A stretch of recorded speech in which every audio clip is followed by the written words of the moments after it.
Good afternoon, ladies and gentlemen, and welcome to the 2018 National Association of Escalers Convention. And my name is Stephan, and they've asked me if I would do a presentation on Gulliver's Gate, which was a big display down in New York City for a lot of the visitors in New York City. They can go and see. It's a public display, but I'm going to show you some of that information, so I'm honored to do that for them. I'll start right off. First of all, of course, I'd like to thank the National Association of Investigators for asking us.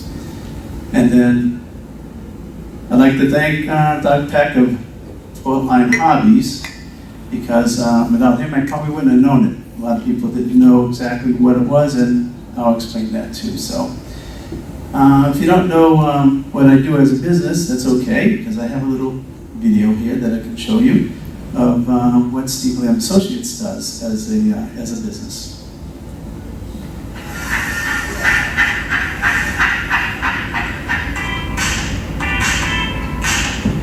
My name is Stephan, and I own Layouts by Steve, which is a model railroad building company.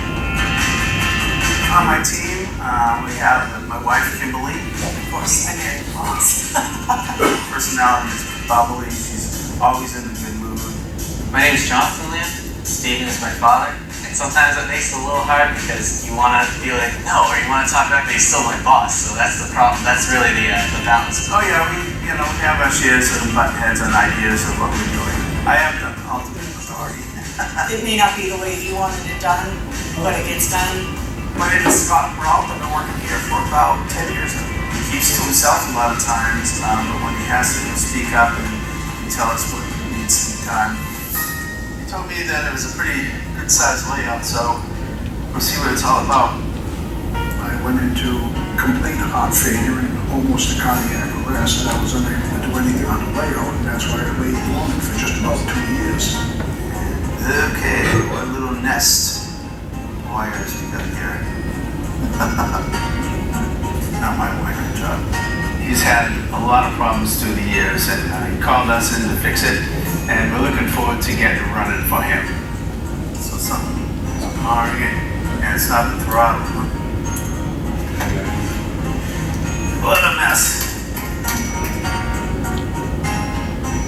We have wonderful clients, really easygoing. But sometimes you get those clients that they're very particular. If they've flown in somewhere, or if they only have a few days, it's the time limit, I think, is the biggest challenge. What we do was to try to figure out what their vision is and try to make it more of a reality to them. So that's a little bit about behind my business and what I do. And actually, I got into trains because I loved that scale, because my grandfather gave me an American Flyer layout when I was 4 years old. So that's how I got into trains myself. Anyways, how I got involved with Gulliver's Gate. One day I was talking with Doug about things, because I have him help fix some of our S-scale stuff.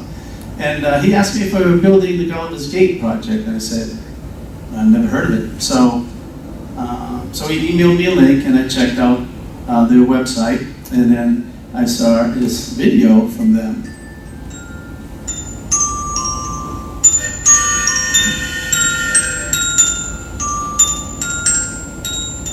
You can help us create the most advanced and exciting miniature world in the country.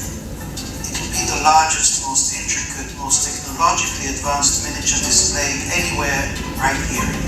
Jonathan Swift created Gulliver's Travels as a view on the 18th century. It was a mirror of the society as he lived in it, and we want to be able to do the same thing with the 21st century. That's why we chose the name Gulliver's Gate, because you can enter this world, interact with it, you can be a part of it, you can represent the entire world. So Gulliver's Gate is going to be more involving and more interactive than any type of miniature model in the world. One of the key things is to be able to transport ourselves and the people that come over into another time and another place within the model. We're going to have cars and planes and trains and boats and ships and balloons. It's a love letter. It's a love, exactly. We love our tourists. We love the people want people to be able to walk in and see a wonderful miniature world of somebody's imagination. And there's a fantastic one that is succeeding, and it's in Germany. It's in Hamburg, Germany, Miniature Wonderland. I guarantee that if a family walks in, they're going to have a great day. They will be amazed. They will share a special experience. And I can't wait to bring my kids there. Our team has the capability, the knowledge, and the experience to really make this project happen. I was the founder and the first CEO of Mini Israel, which is a 14-acre outdoor miniature park that highlights all of Israel's treasures. We have begun this journey from concept design to actual design and implementation for the venue right here in the center of Manhattan. I am Eran Gazin, CEO of Gulliver's Gate. Thank you so much. So after I saw that video, well, I had to get in touch with them to see what was going on.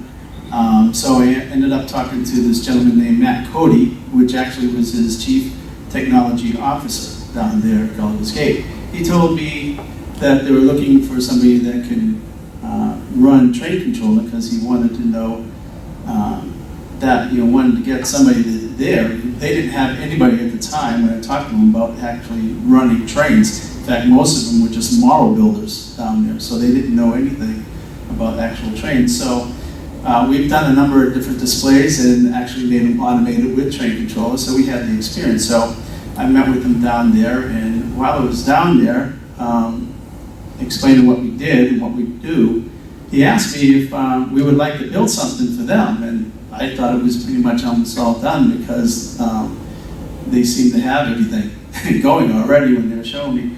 So, so I said, yeah, we'll build something for you if you're interested. So, so what he did was he showed me the plan, as you saw, and that was the square footage. It was 50,000 square feet, and this is the square footage that we're offered.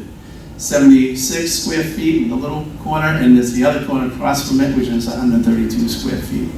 So we decided that we'll take the 132 square feet.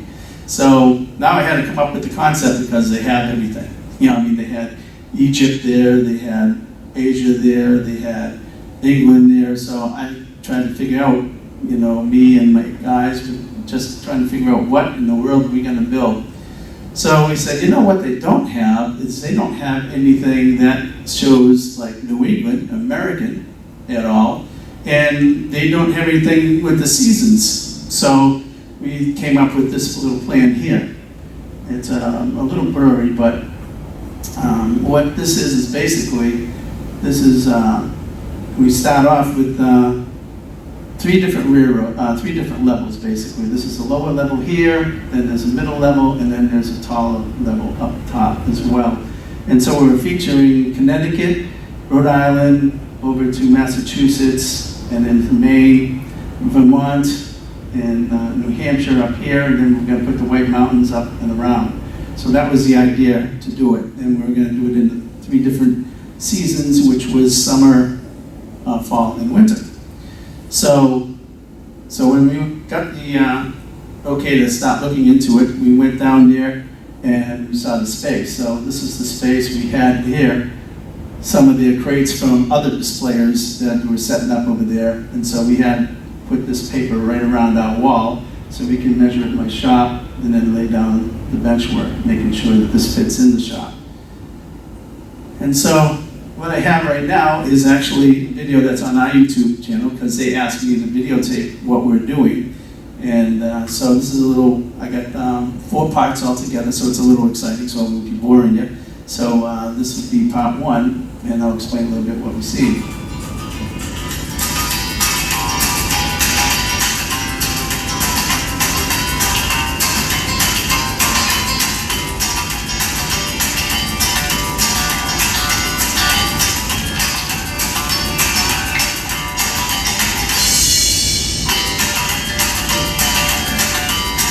That's a little fast, huh?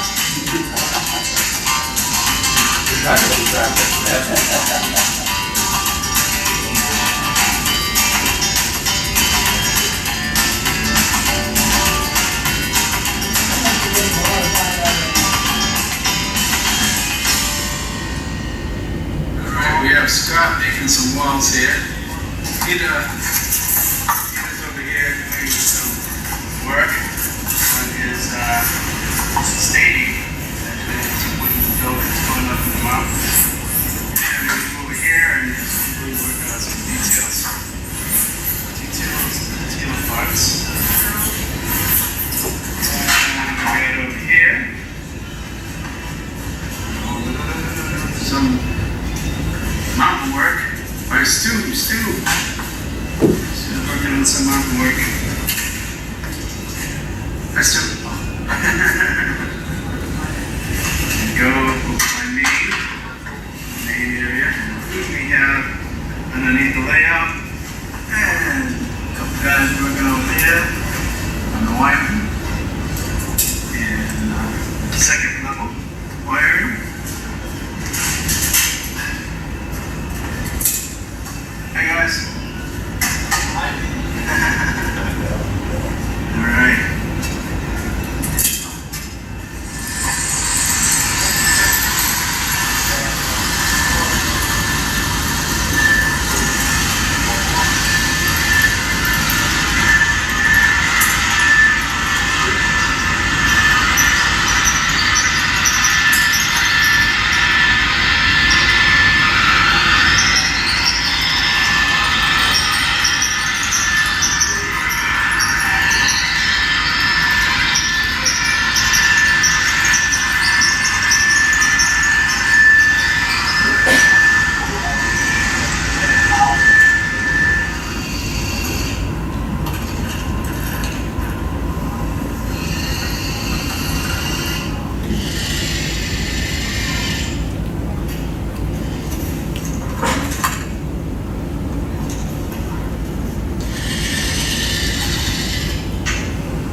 That kind of gives you a little bit of intro of what we're doing. Altogether, we had 16 module sections. These are the main sections. Then we also had some sub-modules at the same time that we had breaking apart the layout. Here's our track plan for the bottom, which would be handling the New Haven area in Massachusetts and Lower Maine. So these are actually, if you look, there's 6 staging tracks in the back here. And what they're doing is, because they wanted a lot of trains to operate, so the whole plan actually calls for 15 trains to run, all in this small little area. And to do that, they had to make double loops down here below. We have the staging yard, one's going to go westbound, one's going to go eastbound, and so that's how we did it. You can see how many blocks and turnouts we have now. We've got 14 started on this. We have 28 blocks. Now those are because of train control needs to sense the trains. So this is the middle loop now, the top where it handles more or less the same thing. We have 6 of the staging, and we have 2 sidings here for them, for each of the trains. So the trains can be programmed to stop at a siding, another one goes by. That's the idea behind it. And then the top loop, which is a little bit more simple because of trying to pack all these and stack all these trains. We're getting tougher and tougher in the smaller area. So now we have just a 3-yard staging yard, but it's 1 loop, which is mountain trains, this is featuring more or less the Vermont in the main central layouts. Now we're up to 60 blocks with the whole thing, 30 turnouts that has to be controlled by a train controller. And here's what the sample of train controller track plan looks like. So in the software, this is the lower level, which we call the CSX route. It also handles the Amtrak passenger trains. So it starts off here in the pink, it goes right around this way, and as you can see, it goes into the different blocks, and they're all named so we know. So and then they'll come in back the green and red or orange there, that actually tells the train, that's where we're starting and stopping the train every time when it goes through a schedule. And there's 9 different routes for the whole layout. Now just to review just a little bit, so, you know, from January the 11th and 15th, February 15th, we had built all this part that you just saw in the first section. So we had to do, we had to do the bench work, the track work, obviously, and start the wiring, and then obviously we started some of the buildings going. I don't know if you can see that, but that's actually from Tom Brady's jersey right there. And then we have custom buildings being made, the custom catenary being made for the New Haven part on the layout, or the catenary, I should say, down there. And then the mountains starting to form, and then all the detectors. This is actually 60 altogether detectors detecting all the trains on train control. You can see one of the Amtrak train right there. And so we started doing that. It's powered by the NCE power system with 3 boosters, 1 for each level. So now that was 5.5 weeks that we did that. So this next video actually goes into the next segment.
my advertisements for the YouTube fans out there.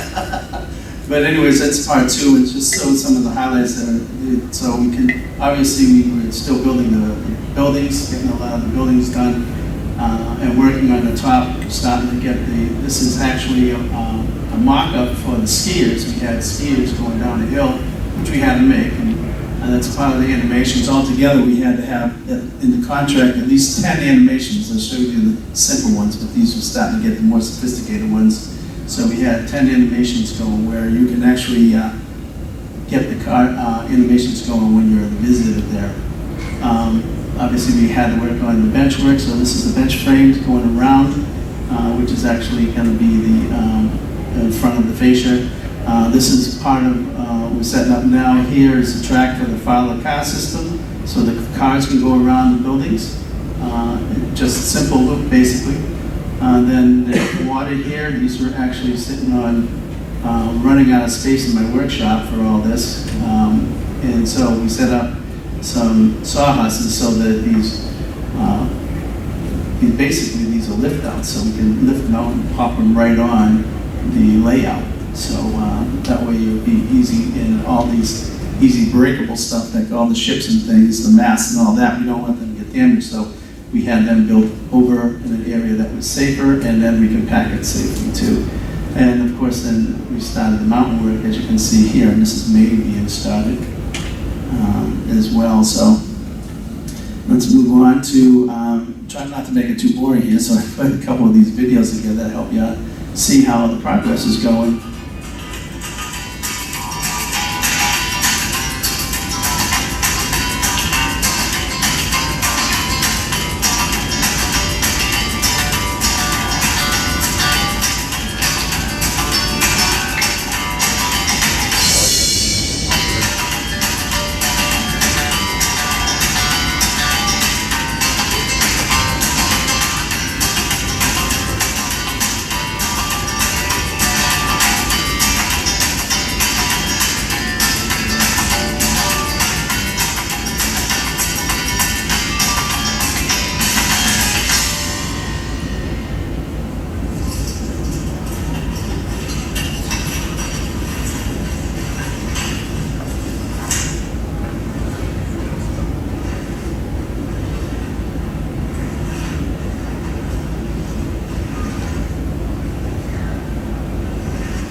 that part was, we've all done that in the time frame between March 5th and March 20th. All that part that you saw in that video. What we had to do was, the ski lift came in, and we had, that was working on a chain, by the way. And that was now being decorated at this point, and then installed onto the layout. We have the water features now, and hooked up all the,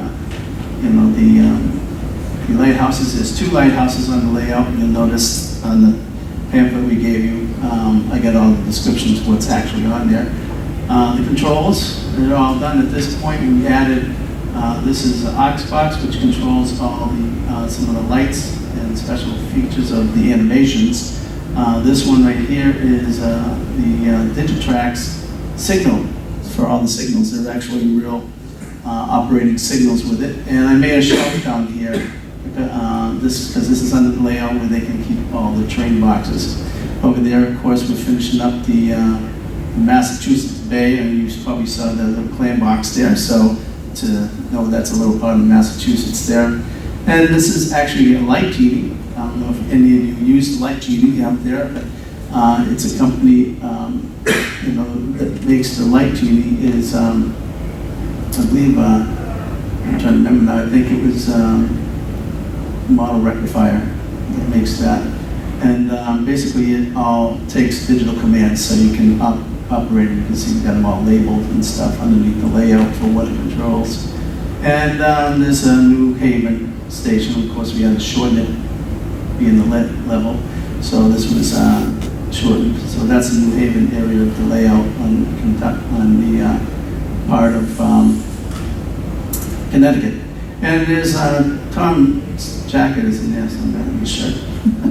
But anyways, that was 2.5 weeks to do all that all together. So this is the fun one where a lot of people like this, because this is actually the breakdown and installation in New York City. Sorry about the same music.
Some other people there.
result of what we did, and while we were there, we actually put together the modules right there against the wall, and then we had to install the backdrop. As you can see, we actually used the model, the layout actually is some of the scaffolding there, because they didn't have much for us there that they said they were going to have. And then over here, as you can see, everything's on the floor in one of their display rooms, which is actually, this is Europe over here. And our modules are actually on the floor right there. And Scott's right there, he's doing some of the detail work before it gets up there. There's Dave underneath there doing testing and programming of the trains still right there. He's getting the last of that done. And then there's my wife Kimberly up there, and she's doing a lot of the detailing around the skiers and the ski lift at that point in time. And we had to mount the doors and the fascia. Doors are right here. If you wanted to get into the layout, there's one on this side and one around the corner on this side, and you just get in so they can do the maintenance work. We were there, for 11 days to set that up. So once we arrived there, it was just 7 work days that we set all this up. And so that was on April 4th. So between that time frame was March 21st and April 4th. So some of the highlights I'd like to just point out is one of the cool things I'd like to do about that, about this layout, and we all decided that it would be cool to do the mountain look. So we had some of the famous mountains, and one of my gentlemen, his name is Bob Wall. We have him, he's in the Model Railroad Club down in the North Shore Club. And Bob made all the mountains that he chose, as well as a couple of things that I liked in there, but we had to have included all his Mount Snow, for instance, over there, and then Mount Mansfield from Vermont. These two are from Vermont. Then we go into New Hampshire, and this is Crawford Notch over here, believe it or not. And then we have the Tri-Pyramids in New Hampshire, and then Twin Mountains, and then we have Mount Washington, of course, and we have the observatory up there, and then we have from Maine, Mount Pentali. And Bob picked out most of the mountains, and we agreed on which ones to put up there, and he did a terrific job in doing that. So we started out with summer down here, then we got up in the fall with the Vermont and the Maine areas up here, and of course the mountain areas up there. So, well, some of the challenges to do, well, we had that 10-week, we had 10 weeks to build it in my shop, and then we got to get it down there.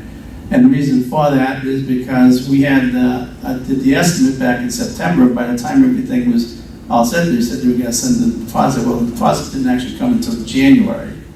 So once it came in January, well, that's when, of course, we started to do it. And that's how we got into the 10-week deal. So I had to find everybody that I knew to help work on the project so we can get it done on time. There was over 21 different people that worked on that layout, and agencies as well too that we had. So it wasn't me and my wife and Scott. And so, anyways, we went down there. We had obviously, as you know, many of you know, that you can't get much from after Christmas. So we had a lot of product problems. We had to find and search for products because, of course, Walters were out of stock, or things were on back order, or whatever. So we had to actually search around a lot of things to get. So that was a lot of problems. Some of the, in fact, detectors for the NCE, which I was surprised because NCE is usually not out of stock, they were out of stock in the detectors. So we literally had to wait until almost a month before, actually a couple of weeks before we actually brought it down to put them in. And then, so what we had was, we loaded on March 16th. And then and we had a delay of a snowstorm. So we couldn't get down there, so we went down to New York City. We get there was no elevator and a whole bunch of stairs to go up with all those modules. And so that wasn't so cool. And then after so when we got there, we just loaded everything, and it was basically 3 o'clock in the morning, because when you go to New York City to load things, 3 o'clock in the morning. So that's what we did. We went there at 3 o'clock in the morning, We unloaded everything. It was a little past 5 o'clock. Once we get everything off the truck, we moved the truck and went to the hotel. Then we found out that our hotel doesn't have any rooms for us. And why? Because they had a water leak. Well, and Kim's fumes were coming out of her head at that time. But they found a place around the corner from us that we can lay down for the night, and so we did. I guess it was water leaks, and that was the reason why we couldn't have that. At least that's what they told us. There was no space, as you saw, where to put the scenery. So here we have some on crates that were there on top, and you saw us go out working on some in the hallway. So also, one the interesting thing is they are still under construction. Now, construction was supposed to stop in January, right before we even started the layout. Basically, it was supposed to be all done by the end of January. Well, guess what? We have the construction, and guess what they're doing? Sanding, sheetrock, and all that fun stuff while we're there trying to set up our displays. So guess what happened to the displays? That's our display right there. Wipe this side so you can see the dust. The dust was unbelievable. We're eating dust down there the whole time that we were there. And so we didn't have the backdrop up because the backdrop wall wasn't even painted for us to put the backdrop up when we got there. And that was supposed to be done. So that was the first thing we were going to do. And so we opted to put the frame together first. And then we didn't have a good lift yet because they were using it somewhere else. So we ended up using the bench work, as you saw, climbing up on it to start doing the bench work. Backdrop. So, and then main thing too that was just that dust. And we had, that was our light over the whole display while we're doing construction. And that's why a lot of the video came out kind of horrible color-wise and stuff like that. And they were supposed to have lights up over our display to do that. In fact, they didn't put lights on until a few months after the grand opening. So all of us was that, we put it all there. By the way, the door is here and the door is on the other side of this wall there. So for those that like to find out how we get in. So this, with the grand opening, right before the grand opening, we were done, like I said, plenty of time for them and stuff. So what they decided to do, because they actually at that point in time, and they're only a few weeks away from grand opening, they had no train guys there. No train guys at all. Nobody knew how to run the trains. So, me, Scott, Jonathan, my wife Kim, Carlton, some of the other guys, maybe some of you guys know Jerry Brooks at Main Trains. He went down too, and we had to fix some of the trains. That's actually from Israel. That's a tram that's over there. Jerry fixed the train, got all the dust on it because there's tons of dust. There's Jonathan cleaning Russia. We're cleaning Russia right there, and all the tracks in Russia. We had to teach them how to actually run the trains so they can actually keep them running. And we had to go back periodically to clean the track again because of all the dust still going on. All that construction was amazingly long. Anyways, the grand opening did happen finally on May 9th. And there's Aaron right there giving out his speech. And there's our layout, fully lit, fully operated. And ours was the only layout that was running trains. That was 100%.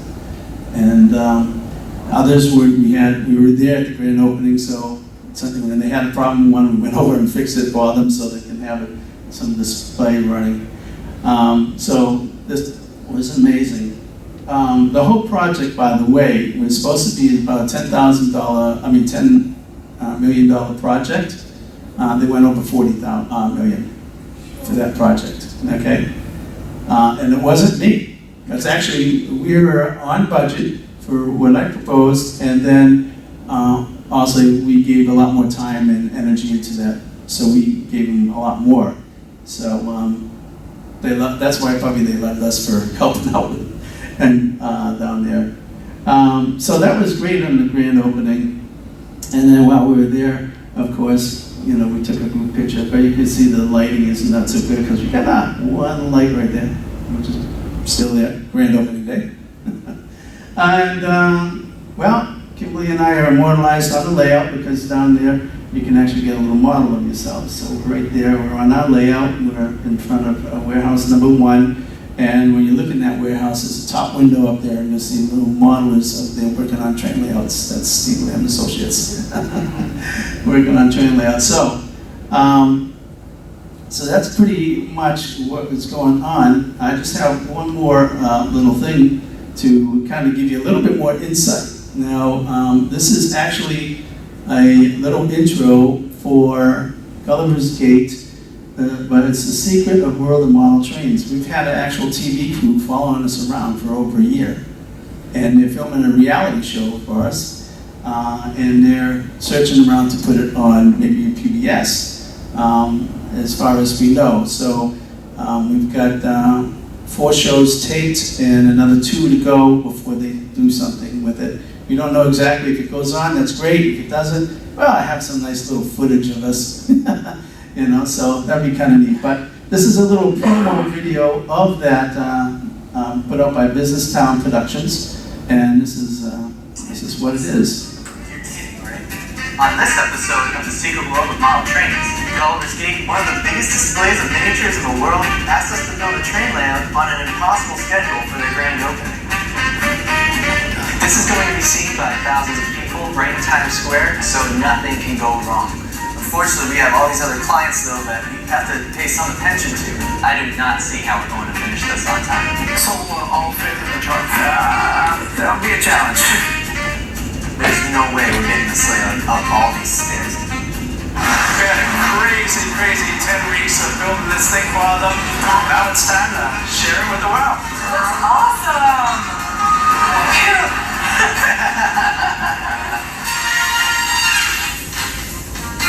I'm Stephen Lamb, president of Stephen Lamb Associates. I'm Jonathan Lamb, and I work for my dad. I'm Kim Lamb, I'm your boss. I quit my day job to pursue my dream of turning a lifelong hobby into a full-time business.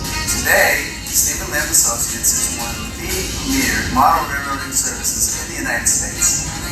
We're part of a fascinating world of model trains that a few people have yet to experience up close. You know, we have our shares of the butt heads and ideas of what we're doing. You want to be like, no, or you want to talk back, they still my boss. I have the ultimate authority. At the end of the day, we always get the job done.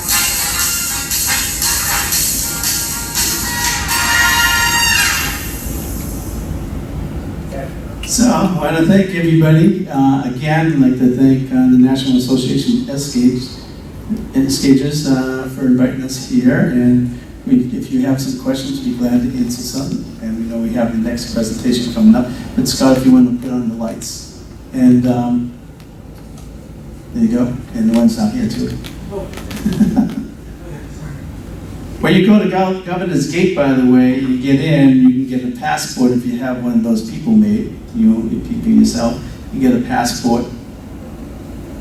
Can't really see this here, but Kim and I are up in the corner in the picture of what they did. It's a 3D model that they do. They take of you, and you get these keys. And these keys are actually what they do is that you put them in a place, and that's where the animations go on. Click, and they have these key places where you can put them, and that's pretty neat. So you get to keep them too. So if you wanted to keep it, you got it. And the figures, yes, the figures you can actually buy, and they'll mail them to you after they take the pictures. They'll be processed, and then they can mail them to you. And actually, you can get them in that scale if you wanted to. But you have to go down there and take a picture. Yes, sir. So you want to know of the people that come through there? You said it's thousands of them, right? Yeah. Do you have any problems? Do you have any problems with touch things, break things, lean over, crack things? Well, yes. If you saw my display there, when we first opened up, all they had was a little, I suggested that we put a glass around it so people can't touch it. They said, well, we'll take care of that. It's okay. So you saw what they took care of. It was just a little banner around it. And yeah, people, when we went down there at times, Kim, Scott, and I usually had to fix something in the very front, They're supposed, now, they have people down there that kind of, now are there to watch and make sure nobody's going to destroy the displays too, so they have that. So who maintains it when you're not there? Well, we didn't actually have a contract to maintain anything, but what it is they have their own crew there, their own modelers as well, And they're building the airport right now, which some of you have seen it on YouTube or something. They've got an airport they're building, and they have real modelers that are there, and it's pretty neat because they actually have garage doors in the modeling studio that open up to the public, and the public can go in and ask them what they're doing in curiosity. So it's a pretty cool idea. There's a barrier, but there's basically a window. It's a garage door window kind of thing. So they maintain all the electronics? They do. They maintain everything.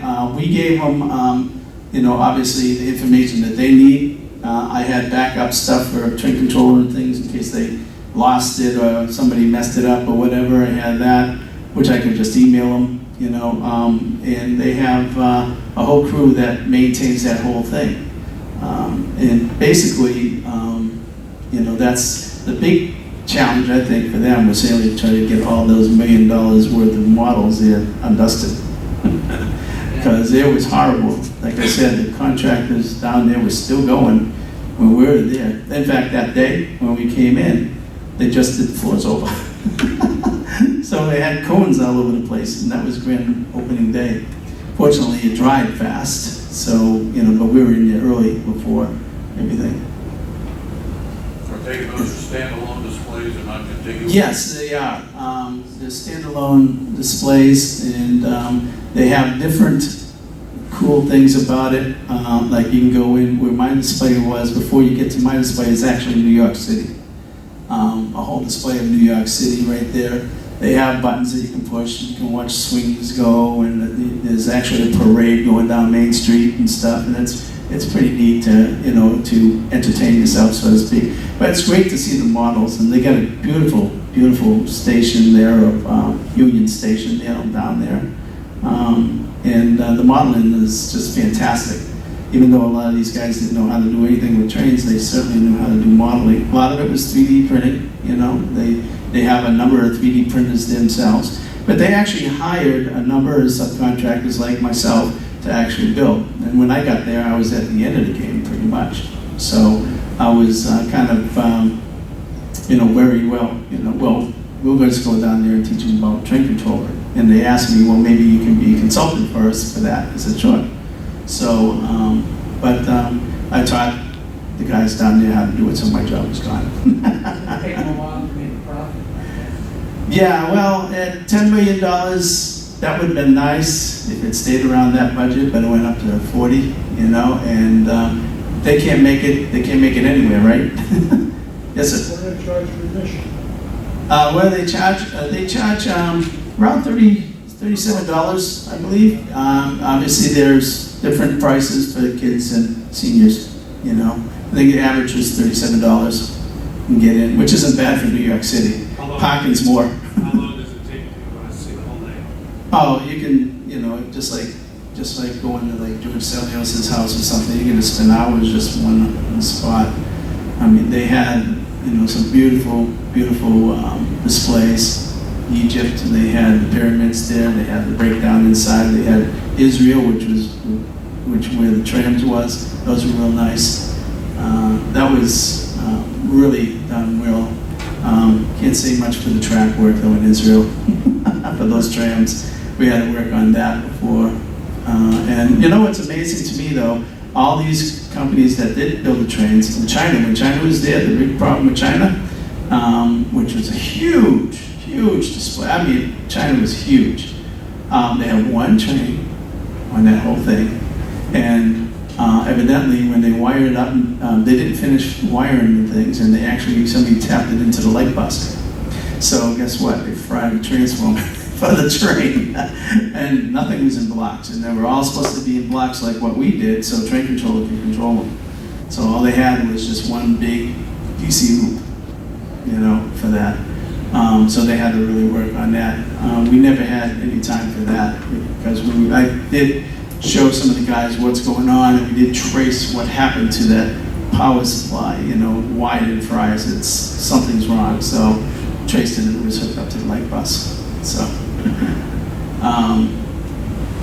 let's see. There's the other thing, we gave them like trains. If you're wondering how many trains we gave them duplicates of all the engines. Everything was duplicated, same thing, the same weathering, everything on the engines. And so they had 30 engines of ours. On the other displays, they have one. One train, I couldn't believe it. And you know, in HO, it's not so dependable, right? So, so if there was something wrong with one of our trains, they'd take it off and put another one on. We had 4 sellers there, you know, and so. But anyways, anybody else?